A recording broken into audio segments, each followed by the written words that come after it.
Vous souvenez-vous de l'histoire du chapitre 6 de Matthieu où les disciples sont venus trouver Jésus et lui ont dit « Seigneur, veux-tu nous apprendre à prier ?»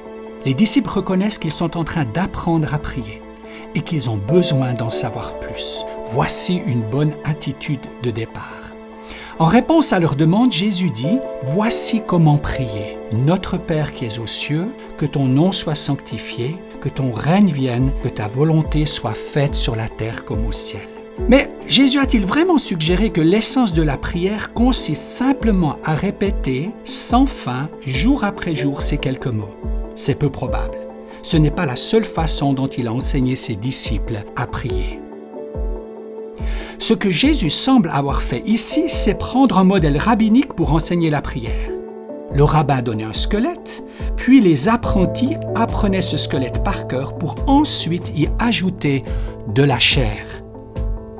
En tant que participants au dessein de Dieu pour que son royaume vienne et personnes impliquées dans les maisons locales de prière, nous voulons, comme les disciples de Jésus, apprendre à prier.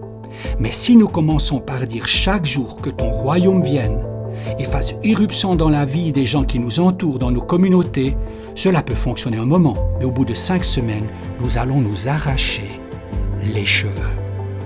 Regardons à nouveau ce que Jésus enseigne sur la prière. Voici comment vous devez prier. Tout premier mot est « notre ». La prière que le Père cherche vient de celles et ceux qui sont connectés à son projet. Le peuple de Dieu, la prêtrise royale, la nation sainte, ce n'est pas seulement une affaire en solo. Oui, nous allons prier individuellement pour nos 5 personnes, mais nous allons aussi prier ensemble lorsque nous nous réunissons une fois dans la semaine. Père, c'est comprendre que dans la prière, nous entrons en relation, nous venons vers un Père extraordinaire qui a le désir de dire oui à ses enfants.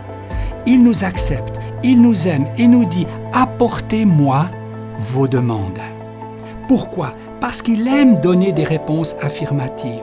Nous nous adressons à celui qui comprend nos faiblesses, nos échecs, mais qui s'est engagé à nous aimer, à nous aimer, à nous aimer encore. Notre Père qui es aux cieux, nous nous approchons de la prière du lieu d'autorité et de la promesse de tout ce dont nous allons hériter, mais aussi de ce royaume qui, maintenant, à cause de Jésus, est en train d'éclater autour de nous, ici sur la planète Terre. C'est donc avec une grande confiance que nous venons lui parler. Que ton nom soit sanctifié. Dans le langage biblique, le nom d'une personne reflète, exprime son caractère. Dire que ton nom soit sanctifié, c'est dire « Père, fais que tout ce qui est dans ton caractère se révèle à nous, éclate dans nos vies et dans nos communautés, dans les vies et les circonstances des gens qui nous entourent, afin que les gens soient submergés par la connaissance que le Dieu des cieux est présent et actif ici et maintenant. » C'est cela, prier dans le royaume. Que ton règne vienne, non pas le règne de la peur, de la pauvreté, de la futilité et du vide, non pas le règne de la dépendance, mais le règne du Père, qui apporte une liberté étonnante, un but et de l'espoir, un avenir. Qu'il vienne maintenant, que la vie des gens soit changée, que les communautés autour de nous soient changées pour que toute la puissance de l'âge à venir fasse irruption aujourd'hui. C'est ainsi que nous commençons à prier. C'est ainsi que nous prions pour notre quartier, pour les personnes figurant sur nos listes, afin que la révélation vienne. Viens et sois Dieu. Laisse ton règne faire irruption. Que la révélation, Père, de ta gloire en Jésus soit vue par eux.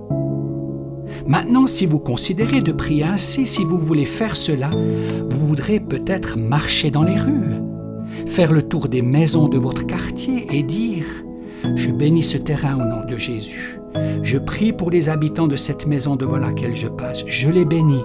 Je prie pour eux afin que le royaume de Dieu, que le règne de Dieu fasse irruption dans leur maison, dans ces écoles, dans ces magasins, dans ces bureaux, dans ces entreprises, où que ce soit. Père, viens faire irruption, que ton règne entre Et c'est ainsi que nous commencerons à voir la présence de Dieu se manifester. Persévérer.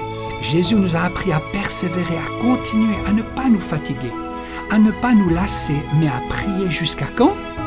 Jusqu'à ce que la récolte commence à se voir. Vous êtes faits pour porter du fruit.